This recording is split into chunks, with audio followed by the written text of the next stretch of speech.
మహమ్మద్ ఘోరీ, పృథ్వీరాజ్ చౌహాన్. భారత చరిత్రలో కీలక మలుపు. చరిత్రలో కొన్ని సంఘటనలు ఉంటాయి. అవి ఒక రాజ్యం కాదు, ఒక యుగాన్నే మార్చేస్తాయి. అలాంటిదే మహమ్మద్ ఘోరీ, పృథ్వీరాజ్ చౌహాన్ మధ్య జరిగిన యుద్ధం. ఈ యుద్ధం తర్వాతే భారతదేశంలో శాశ్వత ముస్లిం పాలనకు పునాది పడింది. 12వ శతాబ్దంలో భారతదేశ పరిస్థితి ఎలా ఉంది? భారతదేశం అప్పటికీ చిన్న చిన్న రాజ్యాలుగా విభజించబడింది. రాజపుత్ర రాజులు, పరస్పరం ఐక్యత లేకపోవడం, ప్రతీ రాజు తన రాజ్యానికే పరిమితం. ఇది విదేశీ దాడులకు అనుకూల పరిస్థితి. మహమ్మద్ ఘోరీ గురించి కొంచెం చెప్పు. మహమ్మద్ ఘోరీ గోర్ వంశానికి చెందిన పాలకుడు. ఆఫ్ఘనిస్తాన్ ప్రాంతం నుండి భారతదేశంపై దాడులు చేశాడు. అతని లక్ష్యం కేవలం దోచుకోవడం కాదు, శాశ్వత పాలన స్థాపించడం. పృథ్వీరాజ్ గురించి?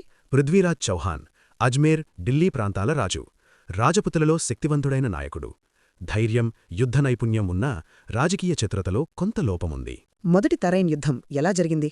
1191లో తరైన్ వద్ద మొదటి యుద్ధం జరిగింది. పృథ్వీరాజ్ సైన్యం విజయం సాధించింది. మహమ్మద్ ఘోరీ ఓడిపోయాడు. అయితే యుద్ధం అక్కడే ముగిసిపోయిందా? లేదు, పృథ్వీరాజ్ ఘోరీని బతికించేశాడు.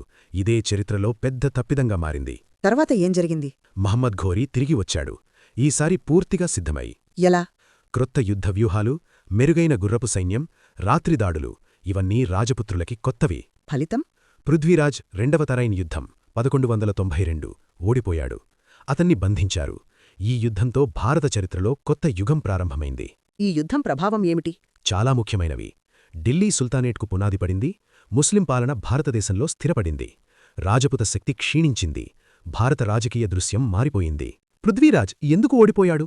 ముఖ్య కారణాలు: రాజపుత్రుల ఐక్యత లేకపోవడం, వ్యూహాత్మక తప్పిదాలు, శత్రువును తక్కువగా అంచనా వేయడం, ఆధునిక యుద్ధ పద్ధతుల లోపం.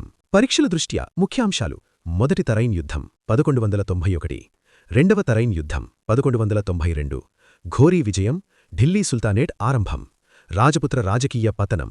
ఈ యుద్ధం కేవలం చరిత్ర కాదు, భవిష్యత్తులో మలిచిన సంఘటన.